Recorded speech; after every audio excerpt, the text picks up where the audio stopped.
Good day everyone, and welcome to another discussion in our What If series, where we bring you insights in the format of a what if question on the ever-evolving landscape of employment law. I'm Ross Simon from Masrimule Corporate Employment Law, and in today's discussion we will be unpacking a particularly enlightening case to kick off 2026, one that demonstrates how even seemingly straightforward misconduct allegations can unravel when investigations are poorly executed. What if an employee is dismissed for toilet paper possession? When will such dismissal be substantively fair?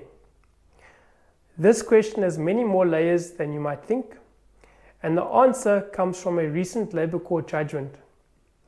The case guiding today's discussion is Mpact Operations Proprietary Limited versus Metal and Engineering, Bargaining Council and others. The facts appear straightforward.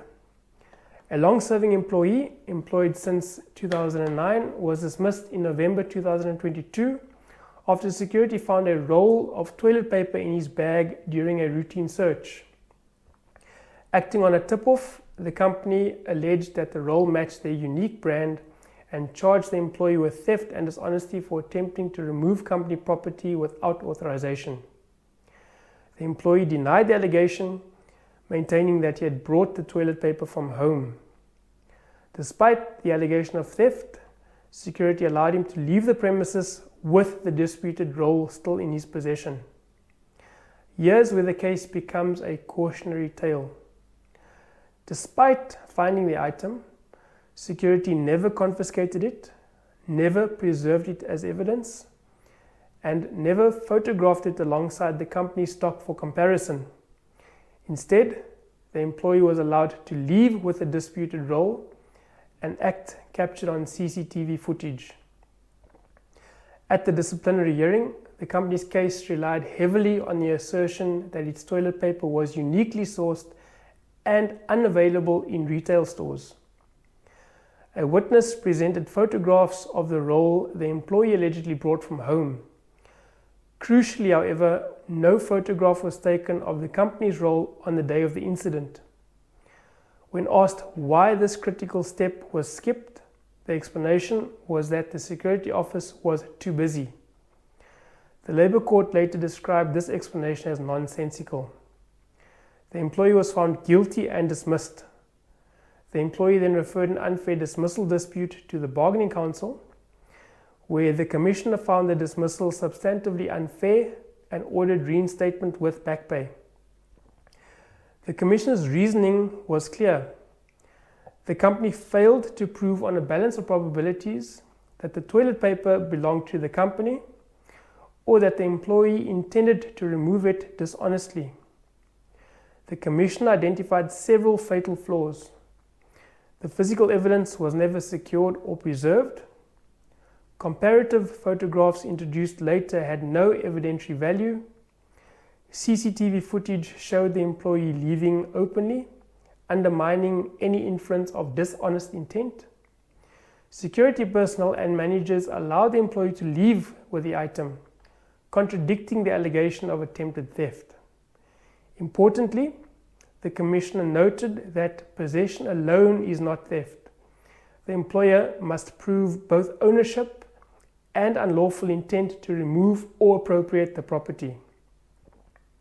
The company sought to review the award, arguing that the Commissioner failed to consider the rule requiring declaration of personal items, should have accepted that the toilet paper was unique, and erred in preferring the employee's version despite photographic evidence.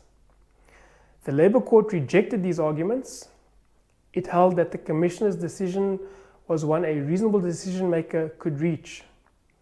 The court emphasized that the investigation was materially defective from the outset. The failure to preserve evidence, the lack of contemporaneous comparative photographs, and allowing the employee to leave with the item fundamentally compromised the company's case. The Labour Court reinforced a critical principle. Even where an item is found in an employee's possession, the employer bears the onus of proving that the item was company property and that the employee intended to remove it unlawfully. Without meeting this burden, a charge of theft or dishonesty must fail. Practical lessons for employers. First, possession does not equal theft. Second, investigations determine outcomes. Third, video evidence can weaken a case if not properly contextualized. And fourth, overcharging misconduct is high risk. Finally, once guilt is not proved, the inquiry must end. Sanction cannot cure a failure to establish misconduct. The bottom line, colleagues, is this. Even strong suspicions will fail if investigations are poorly executed. Evidence must be secured, procedures must be defensible, and decision-making must withstand scrutiny long after the incident. That brings us to the end of this week's discussion. Thank you for joining us. We hope you have found our discussion informative. If you have any questions or comments, we'd love to hear from you. You can find us on social media, or you can email me on ross@massconsulting.co.za. Until next time, bye-bye.